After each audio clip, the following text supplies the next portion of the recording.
Hello, আমি অর্পিতা। তোমরা সবাই কেমন আছো? ভালো আছো তো? আমরা কিন্তু বেশ ভালো আছি। আমার এই বুদ্ধজয়ী গাছটা দেখেছো? গাছ ভরে ফুল এসেছে।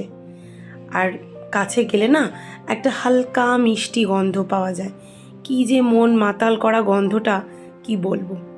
সকাল থেকে কিন্তু আকাশের অবস্থা একদম ভালো নয়। ঝমঝম করে বৃষ্টি পড়ছে। আর যদিও আমি একটু বেশি সকাল সকাল উঠেছি, বৃষ্টি কিন্তু চলছে সেই রাত থেকে। আজকে কেন একটু সকাল সকাল উঠেছি জানো? কারণ মেয়ের বন্ধুদের অনুরোধ, আন্টিকে বলবি আন্টি যেন তার প্রোফাইলে এই সুজি আপ্পের রেসিপিটা শেয়ার করে। কিন্তু সত্যি কথা বলবো, এই সুজি আপ্পের রেসিপিটা কিন্তু আমার নয়। আমার এতটুকু ক্রেডিট নেই এই রেসিপিটাতে। আমি এটা শিখেছি আমার খুব প্রিয় একজন দিদি, কৃষ্ণাদির কাছ থেকে। কৃষ্ণাদি আমাকে ফোনেই এত ডিটেলসে এত সুন্দর করে বলে এই রেসিপিটা আমার শিখিয়ে দিয়েছিল, যেটা কিন্তু আমার মেয়েদের খেয়ে বেশ ভালো লাগে। চলো তোমাদের সাথে একটু শেয়ার করি তাহলে। এটার জন্য আমি নিই, যতটা সুজি নিই ঠিক ততটাই বা তার থেকে একটু কম টক দই নিই। আর তার সাথে আমি দিই একদম ছোট ছোট করে কেটে রাখা পেঁয়াজ কুচি, ক্যাপসিকাম কুচি, গাজর কুচি, কাঁচা লঙ্কা কুচি। তোমরা চাইলে আরও যে কোনো রকমের ভেজিটেবলস অ্যাড করতে পারো। তবে এটা খেয়াল রেখো যে সুজির তুলনায় ভেজিটেবলসের পরিমাণটা যেন বেশি না হয়ে যায়, তাহলে কি হবে, বাইন্ডিংয়ের ক্ষেত্রে সমস্যা হবে। আমি একটু নুন মাখিয়ে রেখে দিলাম। আর দিলাম অনেকটা চাট মশলা, বেশ 3-4 চামচ মতো আমি এটাতে চাট মশলা বা আমচুর পাউডার দিই। অল্প একটু জল দিলাম যাতে করে সুজিটা ভিজে থাকলে সুজিটা খুব ভালো ফুলবে।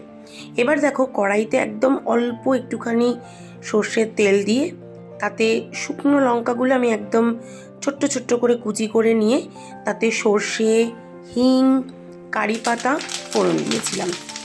আর এটাকে খুব ভালো করে ফ্রাই করে নিয়েছিলাম।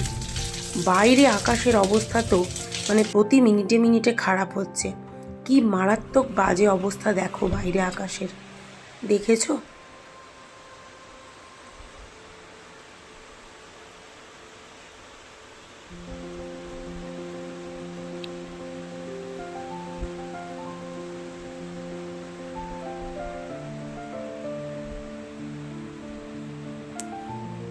এই যে তরকাটা করে রেখেছিলাম, এটা আমি এই ব্যাটারটার মধ্যে মিশিয়ে দেব।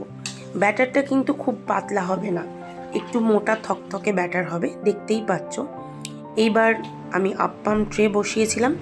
আমার এই আপ্পাম ট্রেটা একদম কাস্ট আয়রনের যাকে বলে, খুব ভালো হয় এটাতে।